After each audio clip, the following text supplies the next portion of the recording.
Hi everyone, I'm Chandrasekhar. I'm a senior director with McKinsey&Company, and thank you so much for joining this event, which is primarily focused in terms of the Digital Senate Summit at 2021.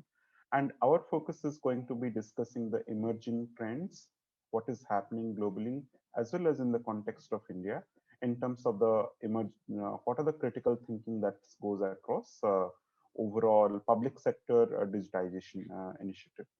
What we have seen in the recent past, the digital has been one of the critical enabler. No, and COVID have accelerated the overall emerging trend that has also been not just locally, rather globally. We see clearly the overall trend is shaping in terms of future acceleration, growth, and the overall trend towards government digitization program. In the past, government have faced challenges around tactically in terms of how to enable e-services to its citizens. Second, ensuring paperless government. Third, in terms of ensuring that how the service should reach at the doorstep of any citizen or resident. To address that, there are multiple things that has been undertaken, both in terms of ensuring that the overall digitization initiative are being taken. At the same time, how to accelerate the digital transformation.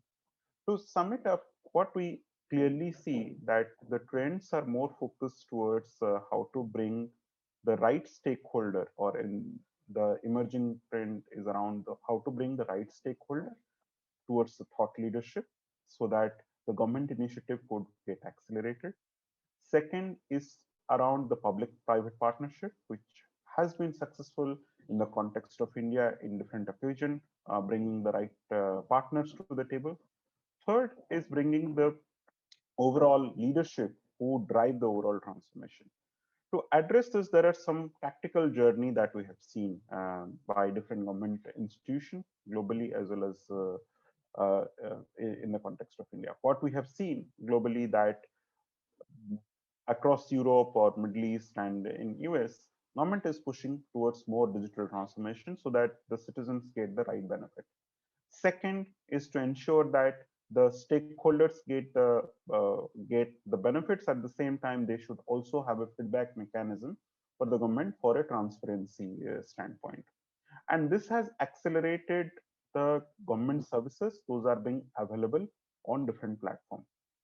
To bring back this to our context, in the context of India, what we have seen, more than 600 plus services are available as a part of Umang platform, which is one of the one-stop shop for all the government services of India.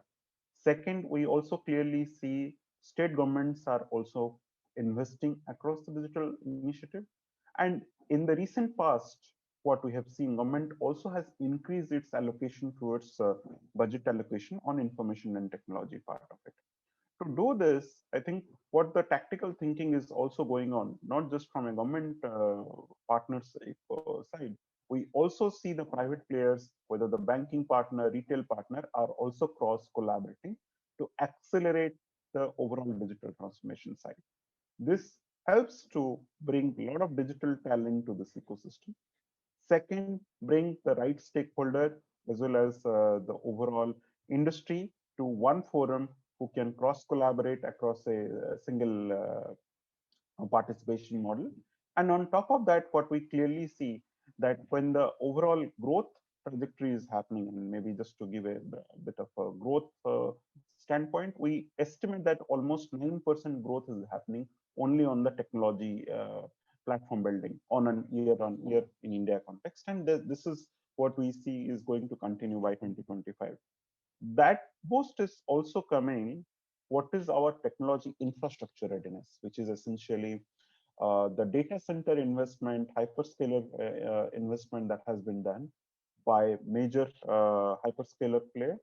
On top of that, the investment that is going on at multiple special economic zone in the context of India, and our multiple body, whether we take STPI as well as the Digital India initiative, is also fueling the overall growth part of it. Having said that, another point that we also like to outline that Digital India initiative has also been one of the success key pillar for India. And this also has brought down tactically three major benefits to all the stakeholders. One is bringing all the digital services that government currently offer are being accelerated, are now being part of different channels. Second, the success story of Aadhaar across to issuing more than 1 billion beneficiary is one of the leading success story for India across the global consortium. Third is around the acceleration at which where the banking partner or the financial partner have started leveraging the government platform has also accelerated the overall growth. So these are the emerging things that we see. The cross impact is also significant. What we now see that no one has to go for collection of their digital or any certificate to their university. Now the information are being readily available as a part of the digital locker, what Government of India has established. Second, it also helps to issue any kind of document or verify documents quite online on the online platform. Third, it also brings the value to all the right stakeholders that, as well as the startup, as a part of the Make in India initiative, to bring for all the right thinking and the startups who are cross collaborating across multiple initiatives. There is a great opportunity what government is creating for them to cross collaborate. On this contrary, what we also see that there is significant benefit that is also being achieved across multiple different multiple dimensions. One of the tactical thinking that we also see that although the public private partnership has been established, but there is a great potential to take it to the next step, which means the three tactical area that we clearly see. One is driving the overall cross collaboration across different partnership that has been established by different stakeholders. Second is to bring the overall technology ecosystem together, because take an example of India Stack. India Stack has been well crafted in a way that any of the partners could cross collaborate with Aadhaar, UPI, and the corresponding systems. And now this system is being used by multiple fintech partner in India. And if we look at the last month report, the UPI transaction every time is going on like almost a double-digit growth on an year-on-year. And that has been possible with a great public-private partnership, and that has been accelerated the growth. Third area is also that it brings also the transparency factor that I just mentioned previously. How the government is also driving that the growth has to be taken into the futuristic approach. On this contrary, there are some tactical future next steps also, that although we have done excellent across the digitization, we have done great thinking on the digital ID piece, but we also clearly see that there are a few emerging area where we need to accelerate our growth. One of such thing is to remove all the paper from our government processes, because this is one of the major challenge what everyone faces. Even when we look at any government offices or government official, they also get challenged with multiple papers. Right? So accelerating the focus towards paperless is one of the things. What UAE has done, or largely Dubai, they have set their own target by 2021 December. They will go completely paperless across the process. I think India also need to look from a similar dimension, and it also required a lot of state as well as the central or the federal government cross collaboration. Second is information availability. Now everyone, whether the RTI although has been a boost, but that also required a lot of manual intervention. So how to make the information available on a real-time basis to the stakeholder without much hassle can be one of the potential accelerator that could ensure that government does not have to go for any process. Rather, the information should be made public on a public domain. There are some initiative that has been accelerated this, but yes, there are a lot of opportunity to cross align on this. Third is around how to accelerate the overall focus towards the digital transformation. I think now in the past, the digital transformation and due to COVID also, work from home for government official has been in certain part of the uh, has been one of the norm.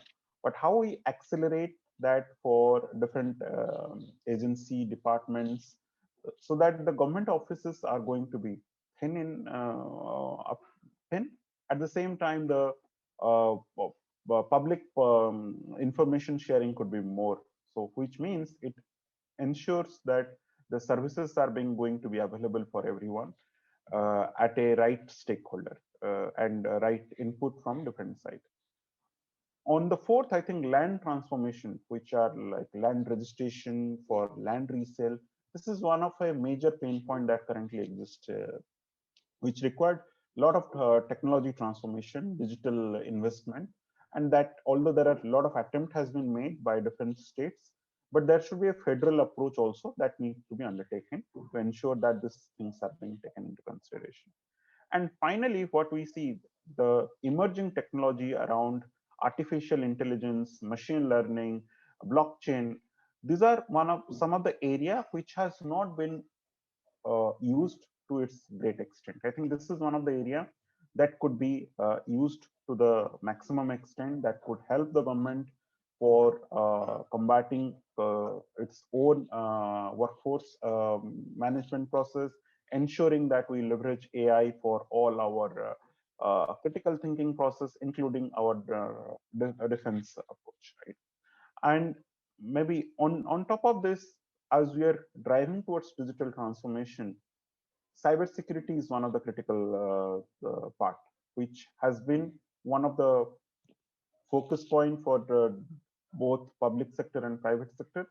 But I think it's going to increase significantly because with the number of threats that comes across this, it requires a significant investment and focus how to defend across the cyber attacks and ongoing threats around this, right? So these are the things that we clearly see. Now, in summary, and before covering my overall keynote, I will give three key messages on this.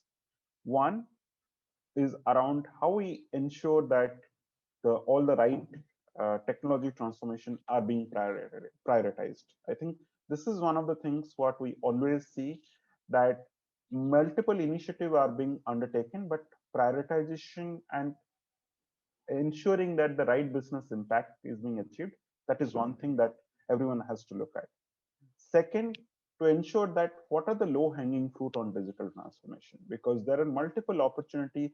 We're doing multi-year technology transformation program across different industry, but what are the critical low hanging fruit that need to be undertaken? That's the second part that need to be undertaken. Third is to ensure that the investment that is needed, that required a lot of leadership support, because these are the things which are no regret move in certain occasion, and the digital transformation need to be accelerated with the right investment, right leadership who can drive it together. So this is the overall my address for this our digital Senate. Thank you everyone for being with us, and thank you for sharing this things together. Thank you.